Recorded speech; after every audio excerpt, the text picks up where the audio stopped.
الكريم أما بعد فأعوذ بالله من الشيطان الرجيم بسم الله الرحمن الرحيم وإذا سألك عبادي عني فإني قريب أجيب دعوة الداعي إذا دعاني فليستجيبوا لي وليؤمنوا بي لعلهم يرشدون صدق اللہ العظیم۔ یہ آیت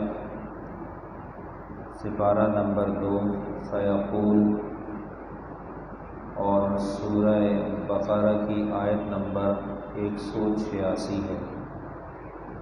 اس میں حق سبحانہ و تعالی ارشاد فرما رہے ہیں وَإِذَا سَأَلَكَ عِبَادِي عَنِّي فَإِنِّي قَرِيبٌ، جب آپ سے میرے بندے میرے بارے میں پوچھیں فَإِنِّي قَرِيب، پس میں قریب ہوں، أُجِيبُ دَعْوَةَ الدَّاعِ إِذَا دَعَانِ، میں جواب دیتا ہوں پکارنے والے کی پکار کا جب کہ مجھے پکارے، فَلْيَسْتَجِيبُوا لِي، پس چاہیے کہ وہ میرا حکم مانیں، وَلْيُؤْمِنُوا بِي، اور مجھ پر ایمان لائیں، لَعَلَّهُمْ يَرْشُدُونَ، تاکہ وہ سیدھی راہ پر آ جائیں۔ حق سبحانہ و تعالیٰ کا فرمان پچھلی آیات سے ملتا جلتا ہے۔ پچھلی آیت کے آخر میں ہم تعالیٰ نے ارشاد فرمایا وَلِتُكَبِّرُوا اللَّهَ عَلَى مَا هَدَاكُمْ، تاکہ تم اللہ تعالیٰ کی بڑائی بیان کرو اس بات پر عَلَى مَا هَدَاكُمْ، جو کچھ اس نے تمہیں عطا کر رکھا ہے ان نعمتوں پر شکرانے کے طور پر، وَلَعَلَّكُمْ تَشْكُرُونَ، تاکہ تم شکر گزار بنو۔ یہاں پر ایک چھوٹا سا مسئلہ وَلِتُكَبِّرُوا اللَّهَ، اللہ سبحانہ و تعالیٰ کی تکبیر کا بیان کیا جانا۔ آج کل ہم ایام تشریق میں ہیں۔ ایام تشریق کہتے ہیں 9، 10، 11، 12، 13 کی عصر تک کو، ذی الحجہ کی 9، 10، 11، 12 اور 13 کی عصر تک، یہ ایام حج بھی ہیں، اور اس میں ضروری ہے کہ مرد اور عورت حج پر ہو یا مقام پر جیسے ہی اپنی نماز کا سلام پھیرے گا اس کو چاہیے کہ وہ کہے اللہ اکبر لا الہ الا اللہ اللہ اکبر وللہ الحمد۔ پھر حق سبحانہ و تعالیٰ نے ارشاد فرمایا وَإِذَا سَأَلَكَ عِبَادِي عَنِّي فَإِنِّي قَرِيب، جب میرے بندے میرے بارے میں پوچھیں آپ سے تو آپ کہہ دیجئے کہ جی وہ قریب ہے۔ ہوا کچھ یوں، یہ 2 روایتیں ہیں۔ ایک ہے حسن بصری رحمۃ اللہ علیہ سے، کہتے ہیں کہ بعض صحابہ نے نبی علیہ السلام سے پوچھا اَیْنَ رَبُّنَا، کہ ہمارا رب کہاں ہے، ہمارا رب کہاں ہے؟ تو جواباً ارشاد ہوا وَإِذَا سَأَلَكَ عِبَادِي عَنِّي فَإِنِّي قَرِيب، ایک روایت یہ۔ دوسری روایت ہے کہ ایک بدوی آیا، بدوی کہتے ہیں دیہاتی کو، دیہاتی آیا، اس نے آ کر نبی علیہ السلام سے سوال کیا اقریب ربنا فنناجیہ ام بعید فننادیہ، ہمارا رب قریب ہے کہ ہم اس سے مناجات کریں، خاموشی سے پکاریں، یا دور ہے کہ ہم اونچی آواز سے اس کو پکاریں؟ تو اللہ سبحانہ و تعالیٰ نے جواباً یہ آیت نازل فرمائی۔ ابو موسیٰ اشعری رضی اللہ تعالیٰ عنہ کہتے ہیں کہ ہم ایک غزوے میں نبی علیہ السلام کے ساتھ تھے۔ جب بھی کسی وادی پر ہم چڑھتے یا اترتے ہوئے خاص طور پہ، اور خود نبی علیہ السلام کا اپنا سفر حج اس بات پر دلیل ہے کہ جب بھی آپ مدینے سے روانگی کے بعد احرام باندھنے کے بعد جب بھی کسی وادی میں نیچے کی طرف کو اترتے تھے کلما ہبط الی الوادی، جب بھی وادی کی طرف اترے تو آپ صلی اللہ علیہ وسلم نے تلبیہ کو بڑے زور و شور سے پڑھا، لبیک اللہم لبیک لبیک لا شریک لک لبیک ان الحمد والنعمت لک والملک لا شریک لک۔ ہم نے حج کے موقعوں پر بہت ہی خصوص کے ساتھ، خاص طور پہ عربوں کو بڑے اصرار کے ساتھ یہ پڑھتے دیکھا ہے، بڑے جذبے کے ساتھ پڑھتے ہیں، بڑے شور شرابے کے ساتھ پڑھتے ہیں۔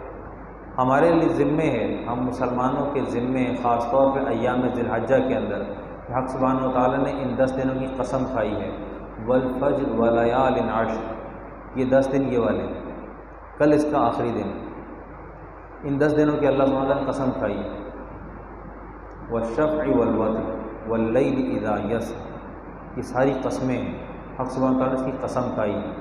پھر دیکھیے 2 باتیں بڑی مختلف ہیں، ایک عرفہ کا دن ہے اور ایک جمعہ کا دن ہے۔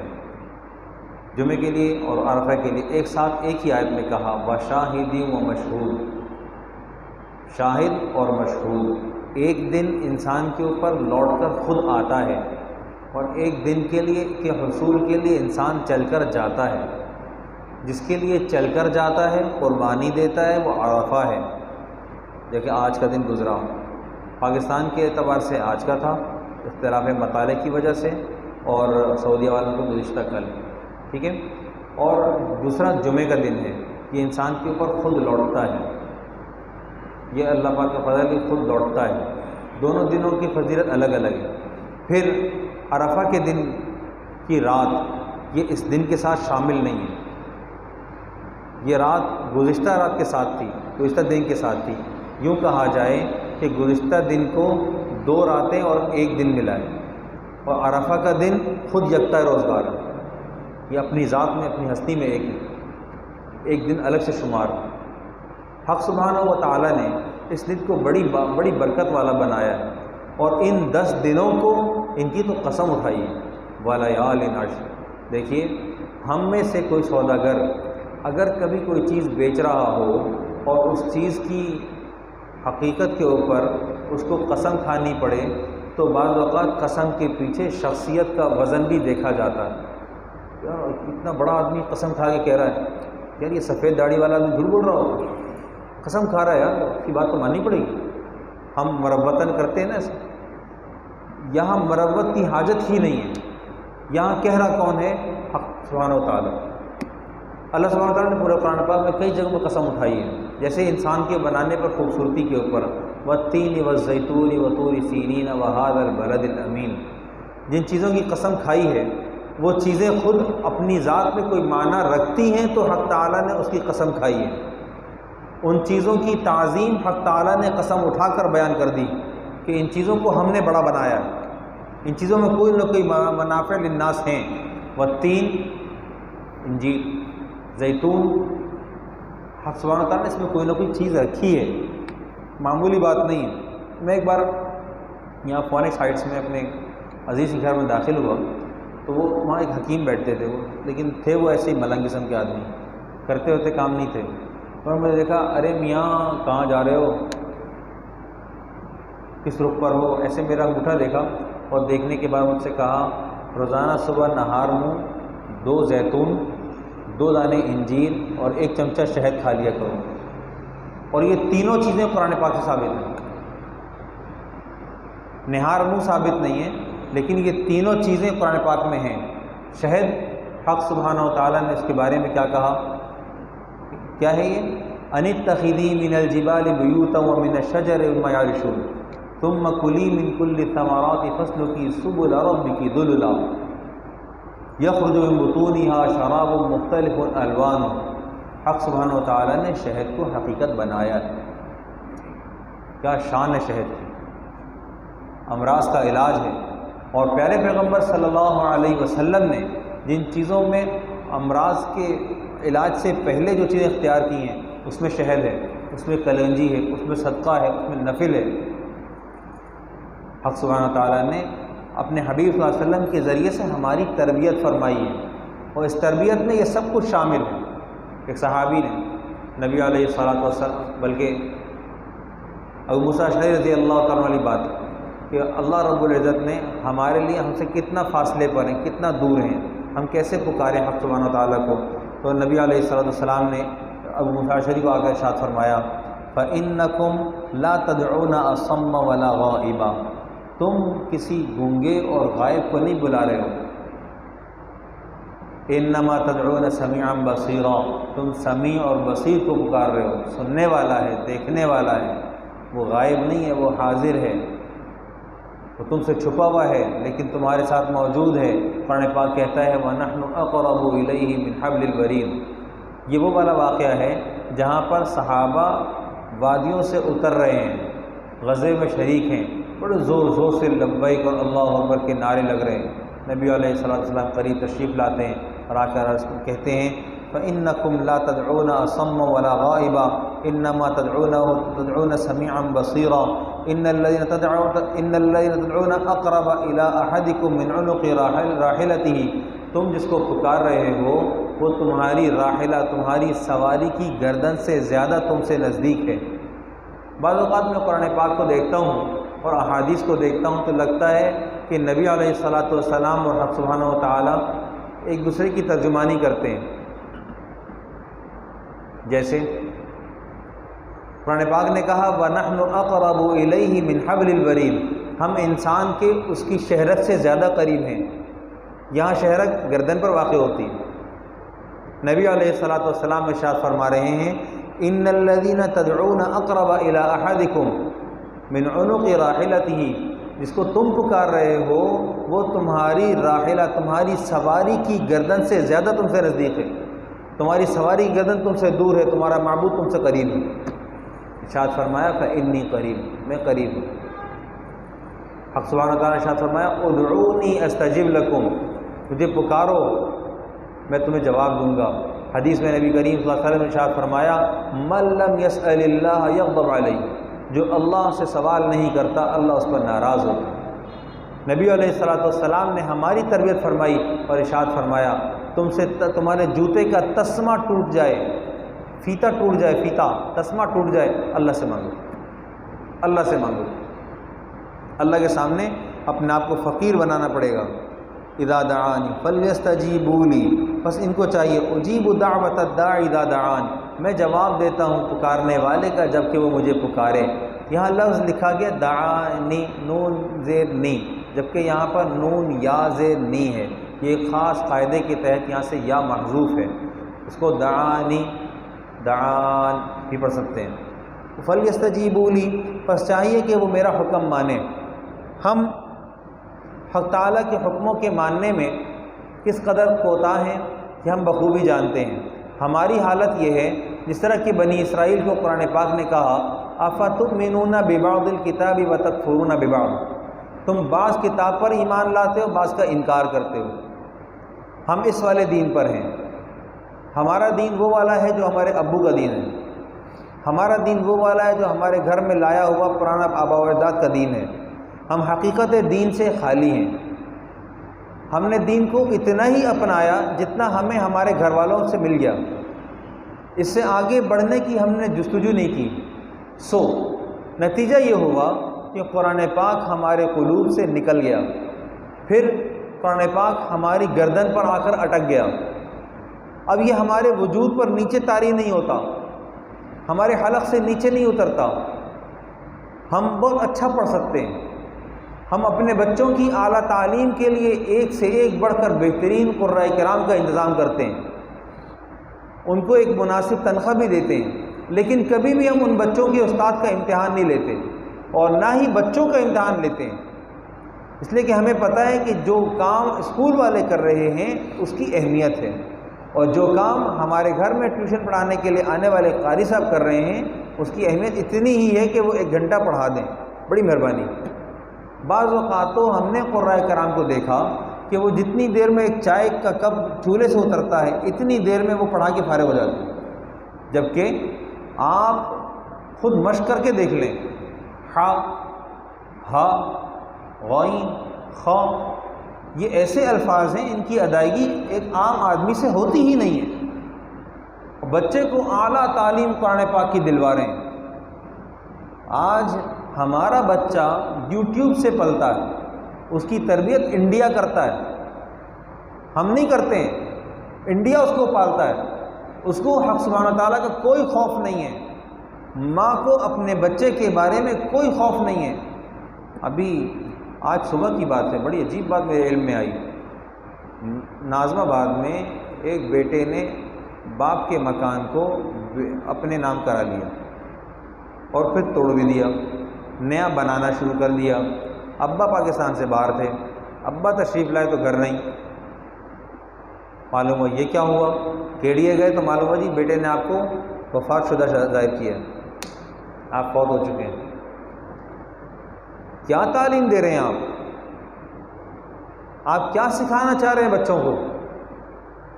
اگر اس تعلیم کے پیچھے سے پیسے کی روح کو نکال دیا جائے، ڈگری کے پیچھے سے پیسے کی روح کو نکال دیا جائے، آپ یقین کریں کہ یہ مساجد آباد ہو جائیں گی، یہ لوگ قرآن پڑھنے آ جائیں گے۔ حقیقی علم اللہ سبحانہ و تعالیٰ کا ہے، اور حق تعالیٰ نے اس کو لوح محفوظ پر اور لوح محفوظ سے پیارے پیغمبر صلی اللہ علیہ وسلم کے قلب اطہر پر منتقل فرمایا، اور آپ علیہ الصلاۃ والسلام کے دل مبارک سے سینہ بسینہ ہم تک اللہ سبحانہ و تعالیٰ نے اپنے فضل و کرم سے پہنچایا۔ یہ عنایت حق تعالیٰ کی کہ ہمیں سجدے کی توفیق ملتی ہے، یہ عنایت حق تعالیٰ کی کہ اللہ سبحانہ و تعالیٰ اپنا نام لینے کی ہمیں اجازت دے دیتے ہیں۔ سمپل سی بات ہے، ماتھے سے خون نکلے تو بھی ناپاک ہے، دل سے نکلے تو بھی ناپاک ہے، جس منہ سے اللہ کا نام لیتے ہیں اس سے نکلے تو بھی ناپاک ہے۔ کسی ایک جگہ سے انسان کو پھاڑ لیں، غلاظت نکلتی، کپڑے پر لگ جائے تو وہ کپڑا دھونا پڑتا ہے، وضو ٹوٹ جاتا ہے۔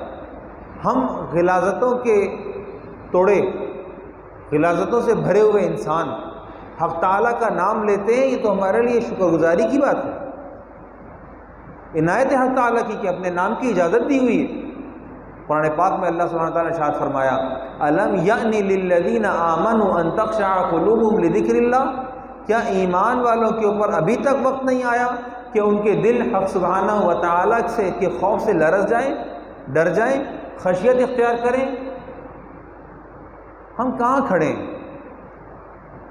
یقین کیجئے کہ اگر ہمیں یہ معلوم ہو کہ ابھی نقد یہاں پر ہم باہر نکلیں گے ہمارا ثواب دستیاب ہوگا، ہمارا ثواب دستیاب ہوگا، بس بڑھ جائیے۔ چونکہ ہم سے ایمان بالغیب کا تقاضا ہے، اور ہم ایمان بالغیب ہی کے معاملے میں انتہائی کمزور پڑ گئے ہیں۔ اللہ سبحانہ وتعالیٰ نے ارشاد فرمایا، وَلْيُؤْمِنُوا بِي، مجھ پر ایمان لائیں، مجھ پر ایمان لائیں۔ کس طرح کا ایمان چاہیے؟ صرف حق تعالیٰ کی ذات پر نہیں، ان کی ذات پر، ان کی صفات پر، والقدر خیرہ وشرہ، ہر طرح کی تقدیر شر اور خیر پر کامل ایمان کی ضرورت ہے۔ اور جب ہمارا ایمان پختہ ہوگا تو ہمیں یہ بات پتہ ہوگی کہ میرے ایک ایک لفظ کے بولنے پر جو حق تعالیٰ کے لیے بول رہا ہوں اس پر اجر لکھا جا رہا ہے، جو ایک ایک لمحہ اس کی عطا کی ہوئی زندگی کا میں سے اللہ سبحانہ و تعالیٰ کو دے رہا ہوں، یہ اس وقت کے دینے پر مجھے اجر مل رہا ہے۔ کتنی کریم ذات ہے، پہلے اس نے زندگی دی، پھر اس زندگی کو مسلمانوں کے ساتھ جوڑا، پھر اس زندگی میں مسلمانوں کے ساتھ جوڑنے کے بعد مخصوص اوقات میں اپنے حضور میں سجدے کی توفیق عطا فرمائی، وقتاً فوقتاً چھوٹی چھوٹی نیکیاں کرنے کی توفیق عطا فرمائی۔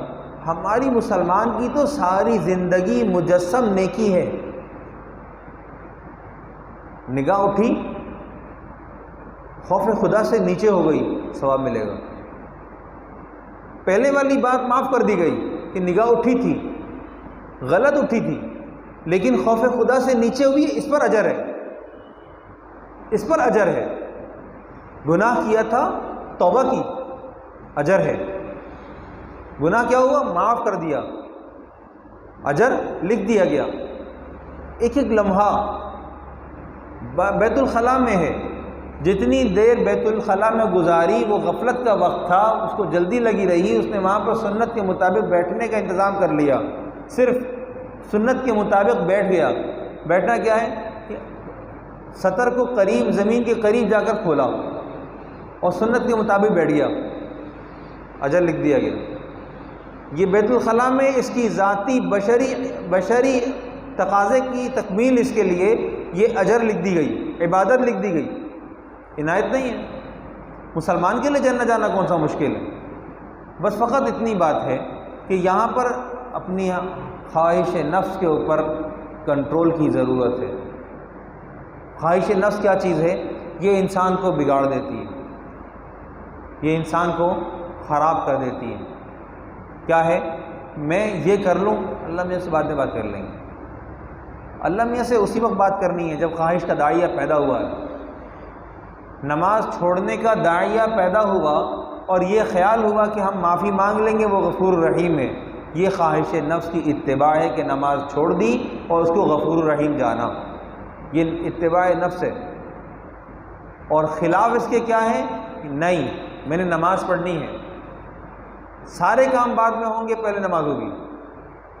اپنے آپ کو اس بات کا تابع بنائیں کہ مجھ پر، میری ذات پر جب بھی حق سبحانہ و تعالیٰ کا حکم پیش ہوگا تو میں دو میں سے ایک فیصلہ مجھے کرنا ہے، یا تو مجھے نفس کی اتباع کرنی ہے یا حق تعالیٰ کی۔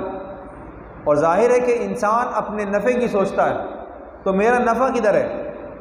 میرا نفع اگر حق تعالیٰ کی رضا میں ہے تو مجھے چاہیے کہ میں اس کو پکڑ لوں، اور وہ کیا ہے؟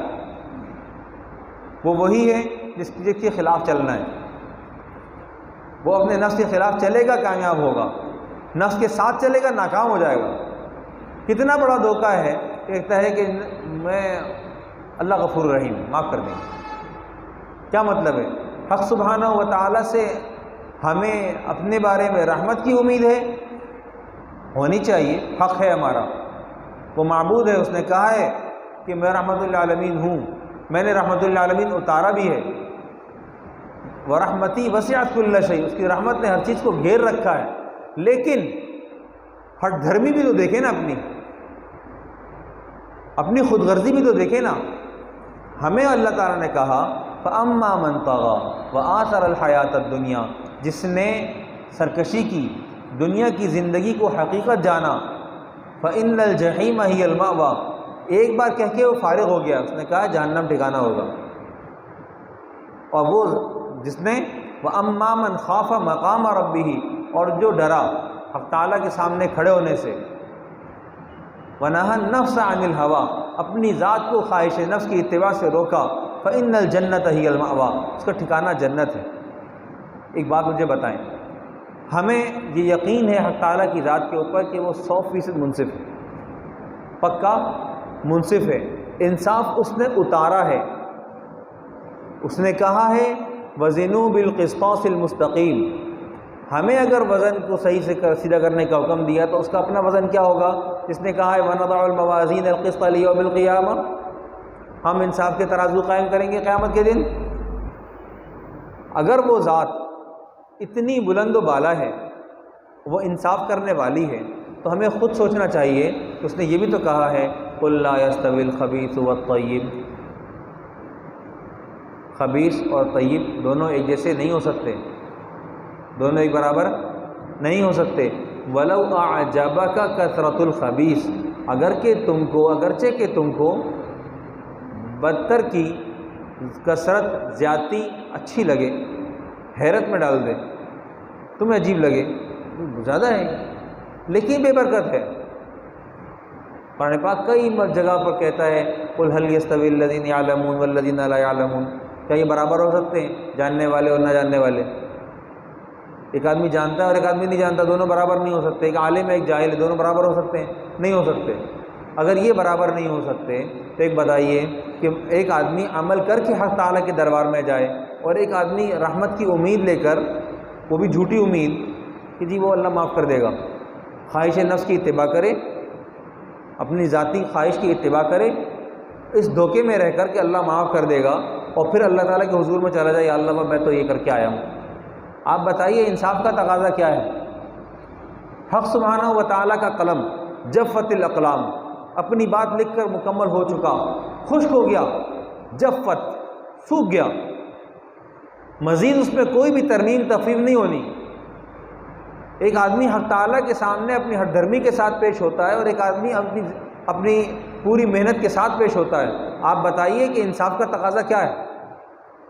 اگر ہمارے پاس ایک آدمی آئے اور آ کر کہے کہ جی میری دیہڑی دے دو، اور ہمیں اس کی مشقت، اس کا پسینہ نظر آ رہا ہو، اور دوسرا آدمی ہمارے ساتھ بیٹھا گپ شپ مارتا رہا، وہ کہے میری دیہڑی بھی دو، تو آپ کس کو قریب کریں گے اپنے؟ جس نے آپ کا کام کیا یا جس نے آپ سے باتیں بگاڑی ہیں؟ اگر ہم انسانوں کا توازن، ہم انسانوں کا ترازو یہ سوچ سکتا ہے تو حق سبحانہ و تعالیٰ کو بھی پورا حق ہے کہ وہ ہمیں پکڑے، ہم سے پوچھے کہ تم ایک طرف ظلم کرتے رہے، جرم کرتے رہے اور رحمت کی امید بھی رکھتے رہے، جبکہ ہمارا قلم لکھ کر خاموش ہو چکا، ہم نے اپنی بات مکمل کر دی۔ اس بات کو سمجھنا پڑے گا کہ حق تعالیٰ کے حضور میں پہنچنے کے لیے جس طرح اللہ تعالیٰ نے ارشاد فرمایا فَلْيَسْتَجِيبُوا لِي، میرا حکم مانیں، وَلْيُؤْمِنُوا بِي، میری ذات پر ایمان لائیں۔ کس لیے؟ مقصد کیا ہے؟ مقصد کیا ہے؟ کہا لَعَلَّهُمْ يَرْشُدُونَ، تاکہ وہ سیدھی راہ پر آ جائیں، تاکہ وہ سیدھی راہ پر آ جائیں، سیدھی بات پر آ جائیں۔ اگر کہ سرکشی کے باوجود معاف ہی کرنا تھا تو پھر شریعت اتارنے کی ضرورت کیا تھی؟ پہلے والوں کو بھی تو تباہ و برباد کیا، ان کی نافرمانی پر کیا۔ آج ہم اپنے آپ کو اپنی تمام تر نافرمانیوں کے باوجود کامیاب دیکھنا چاہتے ہیں، اور ہم شکوہ کرتے ہیں حکمرانوں سے۔ توبہ کرنی چاہیے۔ حدیث میں نبی علیہ السلام نے ارشاد فرمایا اعمالکم عمالکم، تمہارے اعمال تمہارے حکمران۔ کوتاہیاں اپنی ہیں، غلطیاں اپنی ہیں، اپنی طرف نگاہ نہ جائے۔ بات وہی والی جو پہلے بھی عرض کی کہ انسان کو اپنے اندر کا نفاق نظر نہیں آتا، سامنے والے کے نفاق کی نشاندہی کے لیے کمر بستہ رہتا ہے۔ اللہ سبحانہ و تعالیٰ سے دعا ہے کہ اللہ تعالیٰ عمل کی توفیق عطا فرمائے۔ کچھ بات اور باقی